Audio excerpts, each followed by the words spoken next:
If you're not doing 1,000 connects a month as a new agent, don't expect to succeed against agents that have been doing this for way longer than you and have already done this type of work. If I had $5,000 to spend on marketing, now that's a decent amount to spend. If I was a new agent, this is what I would do. I would spend how I would pay an associate when they first join my team. I'll pay the minimum standard, which is something around 50 grand, and then I'll pay them bonuses for any listings that they bring in. You can get the point across to an associate about their behavior without... Agents, welcome to the Get Keen podcast, your number one destination for learning how to get the most out of your real estate career. I'm Dan Lee, founder of Plum Property, one of Queensland's largest independent real estate offices, and Plum Partners, where we've helped dozens of agents create, run and grow their very own agencies. On Get Keen, I chat to high-performing agents, principals, and agency owners, so you have the tools, strategies, and insights to grow your business and live the best life for yourself and your family. Now let's get keen. We're on, we're back, we're keen. You're keen. I know that's why you're here. You're listening because you want to improve yourself in real estate. Today, I will be answering questions from the gram from all of the people that love listening to the Get Keen podcast and want to ask a question. Please send them through. Send me a vid, send me a text. I can add it on the next episode, but even better, today we're going live on Instagram. Instagram Live, we will be taking questions from any agent out there that has something for me to answer. So I'm excited about this, but I'm going to start off by answering some questions that came through on a story I posted yesterday. So the first question has come through from Joseph, and Joseph has asked, Dan, in my first 12 months as an agent, what are the best things to do to gather listings and get my face out there? That's a great question, Joseph, because that's exactly what you want to do in your first 12 months. And it is very difficult because you don't have any listings. So what are you supposed to do? So if I was an agent and I was in my first 12 months, what I would focus on is this. I would focus on a particular area and I would spend all of my energy in that one area.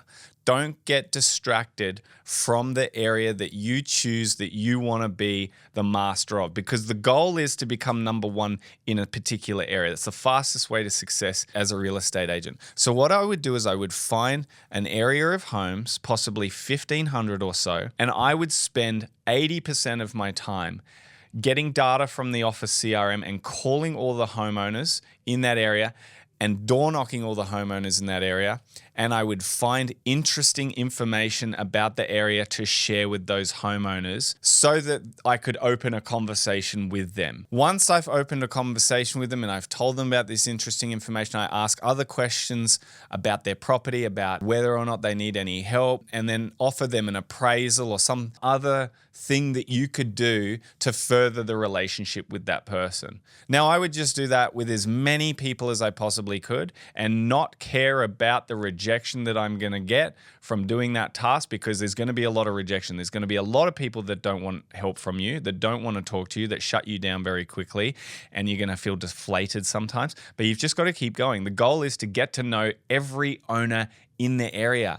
And if you're not doing those tasks, what the hell are you doing? All right. So take that piece of advice on. If you stick to it, in 6 months, you will see the results. Question number 2 came from one of my Plum partners, Jack, down the sunny coast. He asked me the other day, is getting a billboard a good idea? So that's a great question, because there's so many ways that you can advertise yourself. You know, you can go on bus stops, you can go on actual buses now, you can do letterbox drops, you can do Facebook, Instagram. There's so many options out there for advertising and they all cost a lot of money. So then is Billboard a good idea? My answer to that is I think billboards are fantastic, but you've got to be very selective. Okay. The way billboards work in terms of price is based around the amount of traffic that drives past them.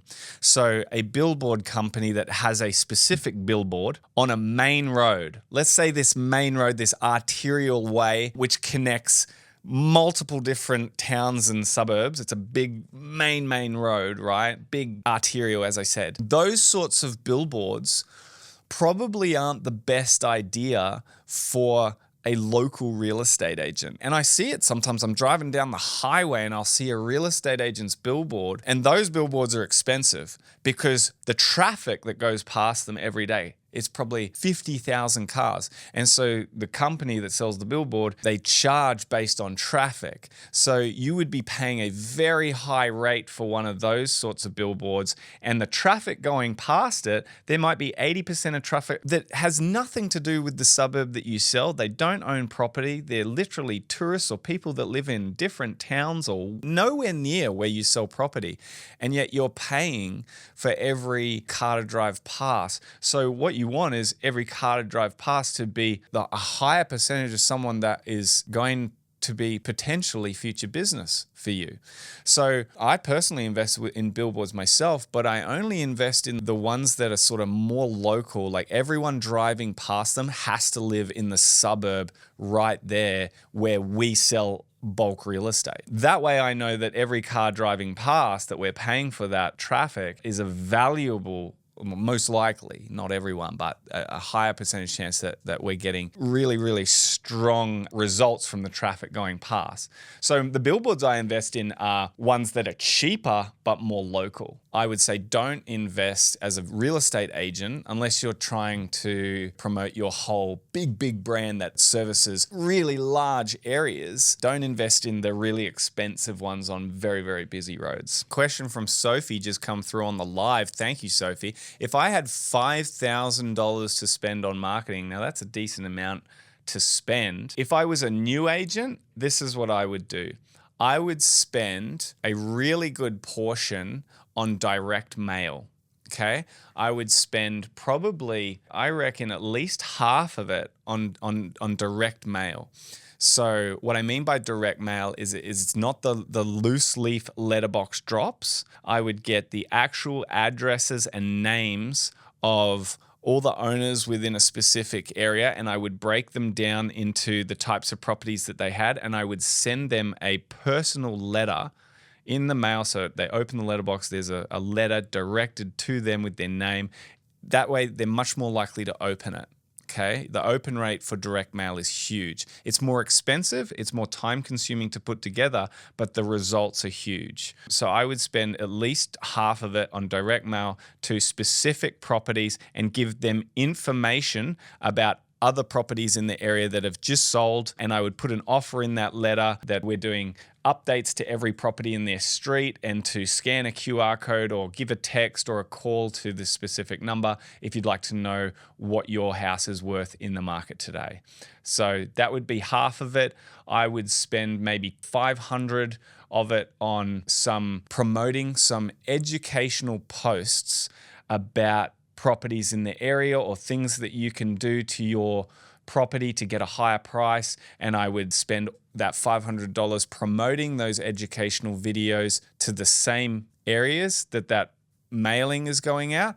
And then you know what I would spend the rest on? I would spend the rest on a telemarketing company to make calls for me, right? Now, I know it's your job to make calls yourself, but if you want to get more done, you can pay companies like K2X. They can make calls for you. So you could get in a day, pay $500 for a round of calls with this telemarketing company, and you do a round of 500 calls as well. You're doubling up on the amount of calls and the amount of results that'll come through from those calls. I think that's going to be the best value if you are like getting started. Obviously, if you're an agent that is more like established, you'd probably spend that on other things. I think those are going to get you a bulk amount of leads in a short period of time. Next question comes in from Ruben. And Ruben's asked, what are the minimum connects a month that you should be doing? A month is a long time. So in a month, that's 20 working days. You should also be working Saturdays if you don't have any listings, and you should be making calls then. So connects, when you're talking connects, that's not a call, because a call can be an answering machine or whatever. So a connect is an actual conversation with someone. You should be having, if you're a new agent, you should be doing no less than 50 connects a day. Absolutely. If you're not doing 50 a day, what are you doing? What are you wasting your time on? Your calls are going to get you more results than anything else. Calls and door knocks and face-to-face interactions. The hard stuff, it's going to get you the best results. So 50 a day, times that by 5, 250 in a week, times that by 4 for a month, at least 1,000 connects a month. If you're not doing 1,000 connects a month as a new agent, don't expect to succeed against agents that have been doing this for way longer than you and have already done this type of work. They've done those hard yards. You should be thinking of my 50 and go, stuff that, Dan, I'll do 80. Watch me, right? That's how, whenever I see an agent come through the ranks and absolutely kill it, they've got that mindset where they go, stuff that, I'll do even more. I'll show you what I'm made of. So, but anyway, if you can do 1,000, you're on the right track. Next question coming through from Reen. Are cold calls to one suburb the best way to start out when you're new in sales? Absolutely yes, okay? One area. And if the suburb is really big, like if it's 5,000 homes, I would even break that down into 3 or 4 different segments, and I would literally just try and become really well known in one part of that suburb rather than trying to spread yourself so wide in a big suburb so soon. Start small. Think of it as a business. A business starts small. Concentrate your efforts in one area. Once you start getting results in that area, you start to expand. That's what all the best agents do. I see it all the time. Agents get distracted. They'll start calling one area and then they'll find one little opportunity in another suburb. And then all of a sudden they're over in this other suburb and they're door knocking over there and they're calling over there because they've got this one listing or potential listing over there. And they get completely distracted from their original goal. And then they never end up being that master of the one area that they set out to be because they're always jumping ship. They're always like looking for another opportunity over here because they found something and they get distracted. Focus all your attention on that one suburb. Become the master of that suburb. And that is how you will become successful as quick as possible. So great question, Reen. I wish you all the best with that. Hey guys, just quickly, if you're loving this content and you're a real estate agent that's already thinking what it might be like to have your own real estate business and brand, then check out the show notes. There'll be a link to our Plum Partners website where you can leave an inquiry and me or one of my team members will reach out. We help agents to create, run, and grow their own real estate business and brand so they can earn more and set up a better future for themselves. So get keen, get in touch. Now let's get back to the episode. Next question coming in from Jay is advice for an agent looking to grow their rent roll with little past experience in real estate. Okay, so I guess if you're an agent looking to grow your rent roll, then you're an owner of a business because you're not really looking to grow the rent roll as an agent. So I'll answer this from an owner's perspective. If you're an agent, you have an agency, you're looking to grow a rent roll, the key thing that you need to start this is you need to have someone else take care of it. And so many agents make this mistake where they say, oh, I'm going to start a rent roll because an opportunity came in whilst they were selling and someone said, oh, I've got a rental, do you want to take it? And they just freak out and go, yeah, I'll do it. And then all of a sudden they say, oh, I'm going to start a rent roll and I'll just do it on the side myself and I'll figure it out. And you know what? 99% of the time, it's an absolute disaster because they have no idea what they're doing. They get tangled up in doing property management, which is actually a lot more work than what most people think. And then that distracts them from sales. All of a sudden, they've got 5 rentals. It's driving them absolutely batshit crazy, and they just want to get rid of it. But now they're stuck with this thing, and they're going to let down their clients, and it's awful. So really what you got to do is you actually have to decide first, I'm going to start a rent roll business. This is what I need to make it work. One of those things being a key person who has experience in property management and possibly BDM and knows how to talk to clients and they know how to manage property. You as a sales agent, your role should just be flicking leads over there, right? If you want to be really good at sales, don't worry about property management. And if you want to be really good at property management, you don't really need to worry about sales. They're 2 completely separate businesses. Don't get mixed up in it. And let that person who's going to take control of it for you, look after them really well, possibly give them a share in the business, and so that they're fully invested, and let them deal with it. Your job's to just flick leads. You're the one that's going to be finding the leads from talking to buyers and selling the properties to investment owners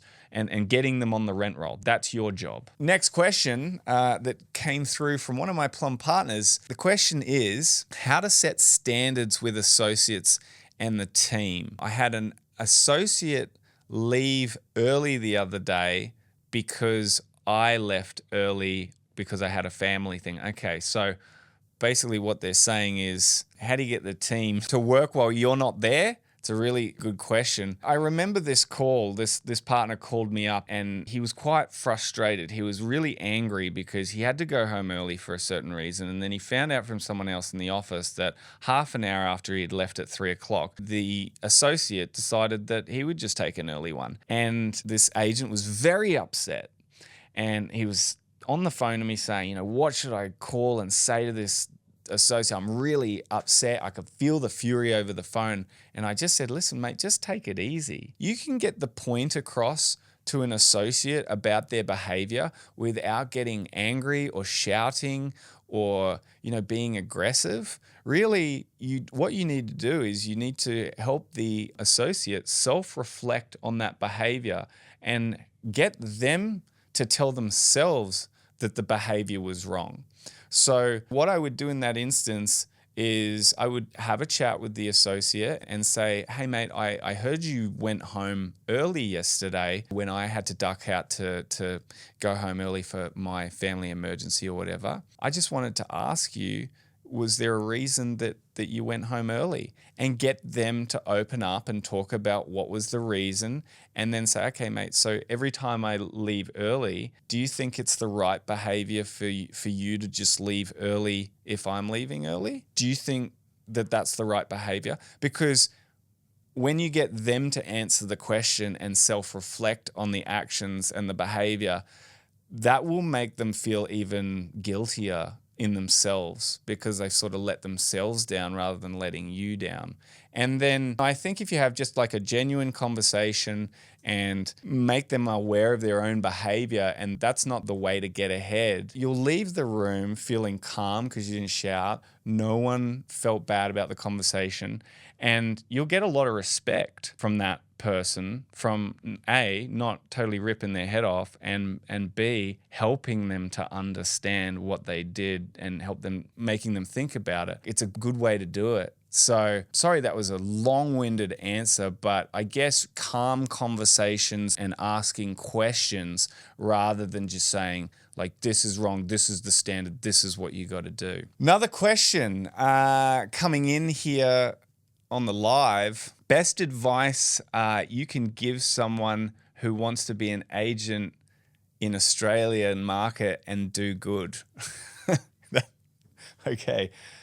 Kush, that's coming from you. Look, in any market, it doesn't matter. You need to just know your market firstly, know prices in the area, know a particular area that you want to work in, and then you need to get off your ass and you need to get to know all the people in the area, and you need to figure out systems of how to get information and get that information onto all of the owners of property in that area so that you can start conversations with them. So figure out a great text message system, figure out a system of continuously letterbox dropping, how many homes you need to letterbox drop and how often you're going to do it. If you're not going to do it, who's going to do it for you, what day you're going to drop it, how many calls you're going to do per day and consistently hit those amount of calls. So it's really just creating a system of activity that you're going to do consistently. And when you do that, you'll build so much trust with people in one area, and then you'll start developing all these conversations with all of those people. And from that, you then start to talk to people about selling their house. Once you get those opportunities, you have to get really good at your listing presentation. So your listing presentation being all about how you get the best result for that person if they are to sell their house with you, because it's the only reason they'll choose you is they mainly want the most money. Every owner selling their house, they want the most money. So your listing presentation, you need to practice it. You really need to have a mentor or another agent in your office that you practice your listing presentation with frequently if you're not getting enough listing presentations to practice on in real life, right? And you don't want to be practicing your presentation in a live presentation. You want to be nailing it. You want to be practiced at that listing presentation so that you're going to win it. You don't want to lose 20 to get your first one. You want to practice, practice, practice, and in your first 20, get 12 of them. So hopefully that answered your question, Kush. Next question, lead by building. Are buyers agents the go for securing rare properties? Buyers agents, if you don't know, they work specifically with buyers, as the name says. Us as real estate agents, we work with buyers, but we actually work for the seller. So our job is to get the seller the best price. Buyers agents work for a buyer, and typically they work with buyers who are time poor, who just need help looking. Perhaps it's a busy market and they haven't managed to secure something. They keep getting beaten, and they want someone to help them negotiate and find good property. And also people that just don't really know what they're looking for. They'll use a buyer's agent. So they provide a specific service to buyers, and the buyer pays them, not the seller. So in answer to your question, I think buyer's agents do have a lot of great connections with agents. They're very strategic with what they do. They make great connections with all the agents and let the agents know specifically the buyers that they're working with. And we all know as selling agents that the buyer's agents' clients are really good buyers. They're pre-approved, they're ready to get something. The buyer's agent, they want to get a deal together. So agents like working with buyer's agents. It's a good relationship that agents and buyer's agents have. I know when I was an agent, when I had a property, I would love to give it to a buyer's agent to sell, because typically, like, buyer's agents aren't looking to screw the agent down on price. They're just trying to find quality property for their client. And so there's no conflict of interest there,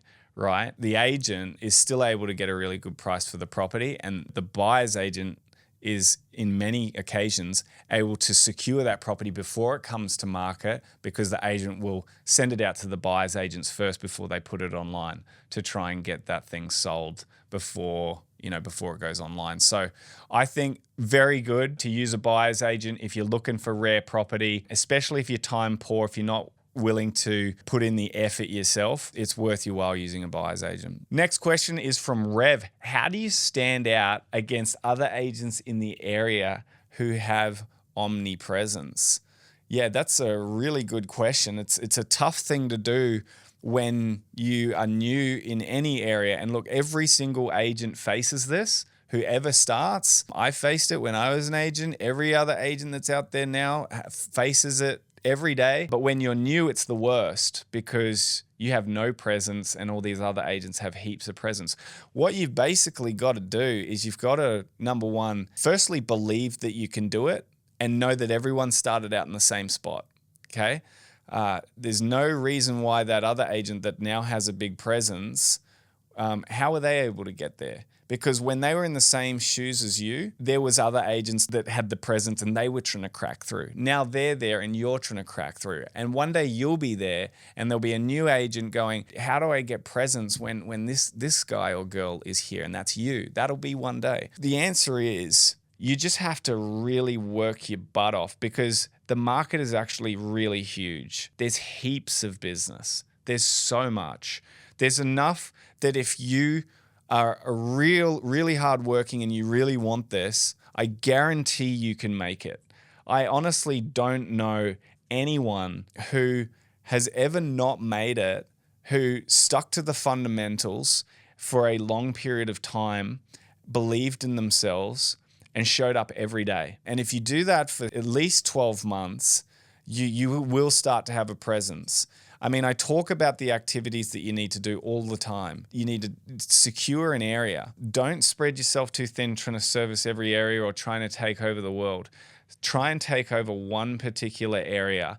You will find with the bigger agents that have a lot of presence that they're actually dropping the ball in a lot of the fundamental stuff. right? Because when you, in the beginning, you make a lot of calls, you get heaps of listings, and then when you get heaps of listings, you're busy selling, and you drop off starting to do some of that stuff that you do when you're a new agent, which is door knocking, which is making lots of cold calls and just telling people about results that have been happening in the area. Because all you're dealing with when you're really busy and you've got all that presence is the leads kind of flowing in all the time, and you're not picking up the colder stuff, the people that don't have an agent to talk to and things like that. So you've got to outwork them in that fundamental stuff. Heaps of cold calls, heaps of door knocks, heaps of letterbox drops, and eventually you'll get a couple of listings. And what you do when you got those listings is you leverage the hell out of them. What a busy agent does who doesn't have a huge team when they get a listing and they're too busy is they don't make any calls. And that's where they drop the ball. They get a listing, they make no calls on the street. They don't tell any of the owners about what's happening. They don't door knock any of the houses because they've got listings, they're busy, and they'll probably get another listing anyway because they've got all this presence.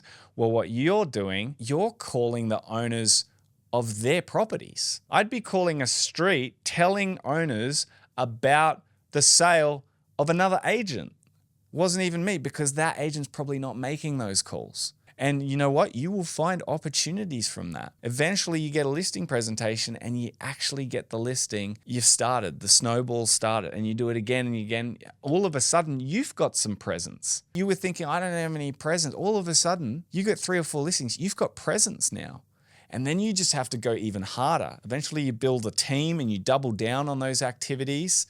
And then from there, you figure it out. But you've just got to do that cold stuff that I'm talking about. And there's no guarantee when you'll take off. You're basically picking up rocks in a creek, and you've heard that there's gold in the creek somewhere. It's under some rocks out there. And you just go around picking up rocks, looking for these pieces of gold. And heaps of the rocks you pick up, there's nothing under them. But you have a good look, you put the rock down, and you pick up the next rock, and eventually you find a piece of gold. And sometimes it's a small piece of gold, and sometimes it's an absolute whopper piece of gold. A small piece of gold might be someone who says, oh yeah, look, thanks, I'm glad you knocked on my door. We might be doing something in 6 months. And you're like, awesome. Yeah. Oh, cool. Well, why don't I give you an updated appraisal now? And I can help you look for properties if you're thinking of looking for properties. I can, give you some maintenance ideas for your home, how to get a better price now, so you've got time to do that. And we can touch base in 6 months. Now that's a piece of gold. Might not be happening for 6 months. Every now and again, you'll get someone that's just selling in 3 weeks. And you're like, oh my goodness. I might have really landed something here. And then you're inside doing a listing presentation in a week's time. So it's just about working the numbers. The more you do, the luckier you're going to get. Okay? Guys, I've got a couple more minutes for some questions here. I got one more coming through. What should I pay a new associate that's going to be on my team? That's a really good question. And that's a hard one for a lot of agents who are putting on their first associate, and also what type of person to look for. I would say the first person to look for is an associate that's going to help you double down on your prospecting activities. So the more calls, the more door knocks, the more leaflet drops, the more of that kind of stuff, the more opportunities come into the team. And you can only do so much yourself. And when you've got a lot of listings going on, you start to drop off doing that stuff. So you want to double down on that stuff. So your associates should be doing 70% of their work should be that prospecting work. Now, how I would pay an associate when they first join my team, and I think a lot of agents make the mistake of going, oh, I'll pay, the minimum standard, which is something around 50 grand plus super, and then I'll pay them bonuses for any listings that they bring in. Now, this may sound really good to the associate when they're jumping on the team and they go, oh, wow, I might get, let's say it's 20% of the agent's commission if I bring them a lead. And they sound really excited about that. But the truth is that they never really get any great opportunities for quite a while. Or the opportunities they get, they might be opportunities that they need to be nurtured, but the listing doesn't come for 6, 8, 9 months.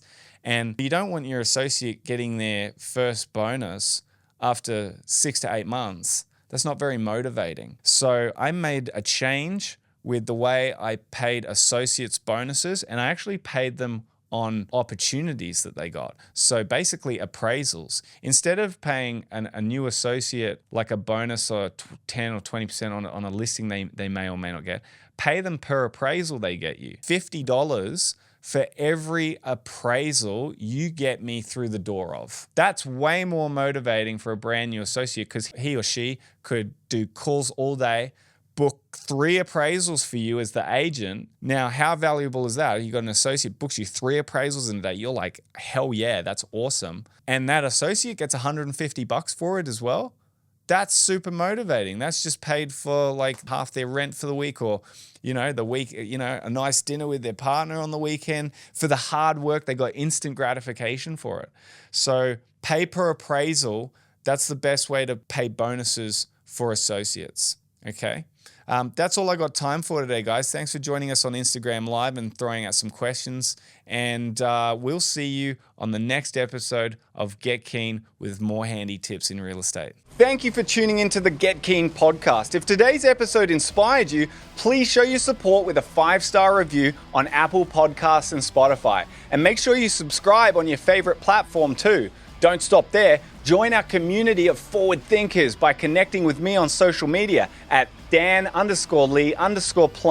I'm looking forward to exploring more strategies and insights with you on your journey to the top. Until next time, keep getting keen.